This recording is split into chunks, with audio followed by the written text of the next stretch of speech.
ನಮಸ್ಕಾರ ಎಲ್ಲರಿಗೂ. ಇವತ್ತಿನ ಸಖತ್ ರೆಸಿಪಿ ಏನು ಗೊತ್ತಾ? ಮೂಲಂಗಿ ಮೆಂತ್ಯ ಪರೋಟ ಕಣ್ರಿ. ಈ ಪರೋಟ ತಿನ್ಲಿಕ್ಕೆ ನಮ್ಮ ಮನೇಲಿ ಜಗಳನೇ ಆಗತ್ತೆ ಕಣ್ರಿ. ಯಾಕಂತಂದ್ರೆ ಅಷ್ಟು ಚೆನ್ನಾಗಿರುತ್ತೆ. ನನ್ಗೊಂಡ್ಬೇಕು ಅಂತ ಹೇಳಿ ಆಡ್ಕೊಂತಿರ್ತೀವಿ. ನಿಮಗೂ ಪರೋಟ ತಿಂದ ಅಭ್ಯಾಸ ಇದೆಯಾ? ಹಾಗಿದ್ರೆ ನಿಮ್ಮ ಫೇವ್ರೆಟ್ ಪರೋಟ ಯಾವುದು ಅಂತ ಹೇಳಿ ಕಮೆಂಟ್ ಸೆಕ್ಷನಲ್ಲಿ ತಿಳಿಸಿ. ನಾವು ಅದನ್ನ ಟ್ರೈ ಮಾಡ್ತೀವಿ. ಹಾಗಾದ್ರೆ ಮತ್ತೆ ತಡ, ಮೂಲಂಗಿ ಮೆಂತ್ಯ ಪರೋಟನ ಶುರು ಮಾಡೇ ಬಿಡೋಣ.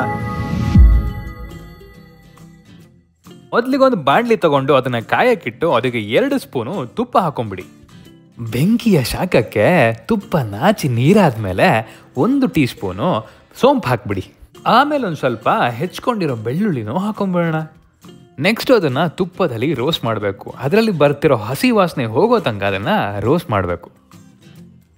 ಆಮೇಲೆ 1 ಕಪ್ಪು ಈರುಳ್ಳಿನ ಸಣ್ಣದಾಗಿ ಹೆಚ್ಚಿ ಹಾಕೊಂಡ್ಬಿಡಿ. ಈರುಳ್ಳಿ ಹಾಕಿದ್ಮೇಲೆ ಏನು ಮಾಡಬೇಕು? ಈರುಳ್ಳಿನ ಚೆನ್ನಾಗಿ ಬಾಡಿಸ್ಬೇಕು.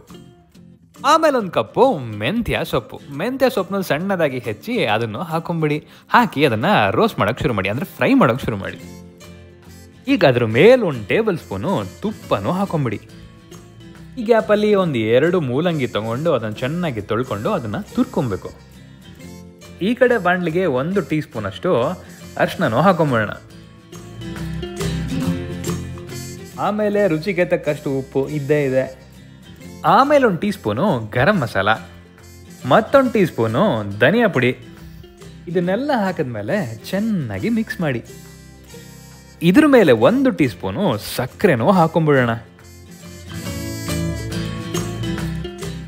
ಈಗ ಮೂಲಂಗಿ ಹಾಕೋ ಟೈಮು. ಅದೇ 2 ಮೂಲಂಗಿ ತಗೊಂಡು ತೊಳ್ಕೊಂಡು ತುರ್ಕೊಂಡ್ರಲ್ಲ, ಅದನ್ನು ತೆಗೆದು ಇವಾಗ ಬಾಣಲಿ ಒಳಗೆ ಹಾಕಿ ಚೆನ್ನಾಗಿ ಮಿಕ್ಸ್ ಮಾಡಿ. ಅಂದರೆ ಅದನ್ನು ಸ್ವಲ್ಪ ಹಾಗೆ ಬಾಡಿಸ್ಬೇಕು. ಬೇಯಿಸೋ ಮುಂಚೆ ಒಂದು ಅರ್ಧ ಕಪ್ಪು ನೀರು ಹಾಕಿ ಚೆನ್ನಾಗಿ ಮಿಕ್ಸ್ ಮಾಡಿ ಒಂದು 10 ನಿಮಿಷ ಬೇಯೋಕ್ಕಿಡಿ. ಈಗ ಮೂಲಂಗಿ ಬೆಂದಿದೆ ಅಂತ ಗೊತ್ತಾದ್ಮೇಲೆ ಅದನ್ನು ಹಾಗೆ ತಣ್ಣಗಾಗೋಕೆ ಬಿಡಿ. ಈ ತಣ್ಣಗಾಗೋ ಗ್ಯಾಪಲ್ಲಿ ನಾವೀಗ ಪರೋಟಗೆ ಹಿಟ್ಟನ್ನ ರೆಡಿ ಮಾಡ್ಕೊಳ್ಳೋಣ. ಈ ಹಿಟ್ಟನ್ನ ಸ್ಮೂತಾಗಿ ಹೇಗೆ ರೆಡಿ ಮಾಡ್ಕೊಳೋದು ಅಂತ ಗೊತ್ತಾಗಬೇಕಾದ್ರೆ ಕಮೆಂಟ್ ಮಾಡಿ. ನೆಕ್ಸ್ಟ್ ಅದನ್ನು ರೆಸಿಪಿಯಾಗಿ ನಿಮಗೆ ತೋರಿಸ್ತೀವಿ. ಅಭಿಮಾನಿ ದೇವರುಗಳು ಕೇಳಿದ ಮೇಲೆ ಇಲ್ಲ ಅಂದಂಗಾಗತ್ತಾ? ಈಗ ಹೆಚ್ಚೇನು ಹೇಳಲ್ಲ. ವಿಡಿಯೋದಲ್ಲಿ ಏನು ಮಾಡ್ತಾ ಇದ್ದೇನಲ್ಲ ಅದನ್ನೇ ಫಾಲೋ ಮಾಡಿ ಆಮೇಲೆ ಏನು ಮಾಡ್ತೀರಾ ಗೊತ್ತಾ? ಸ್ವಲ್ಪ ಈ ಮೂಲಂಗಿ ಬೆಂದಿರುತ್ತಲ್ಲ ಮಸಾಲೆ, ಅದನ್ನು ಹಾಕಿ ಅದನ್ನು ಒಳಗಿಟ್ಟು ಅದನ್ನು ಚೆನ್ನಾಗಿ ಕ್ಲೋಸ್ ಮಾಡಿ ಒಂದು ದೊಡ್ಡ ಉಂಡೆ ಮಾಡ್ಕೊಳ್ಳಿ. ಹಾಕಿರೋ ಮಸಾಲೆ ಆಚೆ ಬರಬಾರ್ದು, ಹಾಗೆ ಸೀಲ್ ಮಾಡಿ ಅದನ್ನು. ಈಗ ದೊಡ್ಡ ಉಂಡೆ ಮಾಡ್ಕೊಂಡಿರ್ತೀವಲ್ಲ ಅದನ್ನು ಚೆನ್ನಾಗಿ ಲಟ್ಸ್ಕೋಬೇಕು. ನಿಮಗೆ ಯಾವ ಸೈಜ್ ಬೇಕೋ ಆ ಸೈಜ್ಗೆ ನೀವು ಅದನ್ನು ಪರೋಟ ಆಗಿ ಲಟ್ಸ್ಕೊಳ್ಳಿ. ಲಟ್ಟಣ್ಗೆ ಹ್ಯಾಂಡ್ಲ್ ಮಾಡೋದು ನಮ್ಮ ಲೇಡೀಸ್ಗೆ ತುಂಬ ಸುಲಭ ಕಣ್ರಿ. ಚಪಾತಿ ಮಾಡೋಕ್ಕೂ ಸರಿ, ಗಂಡಂಗೆ ಹೊಡಿಯೋಕ್ಕೂ ಸರಿ.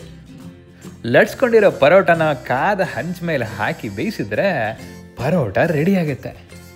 2 ಕಡೆ ಚೆನ್ನಾಗಿ ಬೇಯಿಸಿ, 1 ಕಡೆ ಬೆಂದರೆ ಅಷ್ಟೇ. ಆಮೇಲೆ ನಿಮ್ಮ ಮನೆಯವ್ರು ನಿಮಗೆ ಬೈತಾರೆ ಅಷ್ಟೇ. ಒಂದು ಪ್ಲೇಟಿಗೆ ಹಾಕಿ ಜೊತೆಗೆ ಸ್ವಲ್ಪ ಮೊಸರು ಕೊಟ್ಟು ಸರ್ವ್ ಮಾಡಿದ್ರೆ ಪರೋಟ ರೆಡಿ ಆಗುತ್ತೆ. ಅಂದರೆ ಮೂಲಂಗಿ ಮೆಂತ್ಯ ಪರೋಟ ರೆಡಿ ಆಗುತ್ತೆ ಅಂದೆ. ಇಷ್ಟು ವಿಡಿಯೋ ನೋಡ್ಕೊಂಡ್ರಲ್ಲ, ಇವಾಗ ನೀವು ಒಂದ್ಸರಿ ಮನೇಲಿ ಮಾಡಿ. ಆಮೇಲೆ ನಿಮ್ಮ ಮನೇಲೂ ಜಗಳ ಆಗುತ್ತೆ, ನನಗೆ ಜಾಸ್ತಿ ಪರೋಟ ಬೇಕು ಅಂತ. ವಿಡಿಯೋ ಇಷ್ಟ ಆದರೆ ಲೈಕ್ ಮಾಡೋದು ಮಾತ್ರ ಮರಿಬೇಡಿ. ಚಾನಲ್ಗೆ ಹೊಸಬರಾದರೆ ದಯವಿಟ್ಟು ಸಬ್ಸ್ಕ್ರೈಬ್ ಮಾಡ್ಕೊಂಡು ನೋಡಿ. ಹಾಗೆ ನಿಮ್ಮ ಮನೆ ಮಂದಿಗೆಲ್ಲ ಶೇರ್ ಮಾಡಿ ಒಂದು ದೊಡ್ಡ ಪುಣ್ಯ ಕಟ್ಕೊಳ್ಳಿ. ಹಾಗಾದರೆ ಇನ್ನೇನು, ಮುಂದಿನ ವಿಡಿಯೋ ಬರೋವರೆಗೂ ಈ ಮೂಲಂಗಿ ಮೇಥಿ ಪರೋಟ ಮಾಡ್ತಾ ಇರಿ, ಹಾಗೆ ನಿಮ್ಮ ಮನೆಯವರೆಗೂ ತಿನ್ನಿಸ್ತಾ ಇರಿ.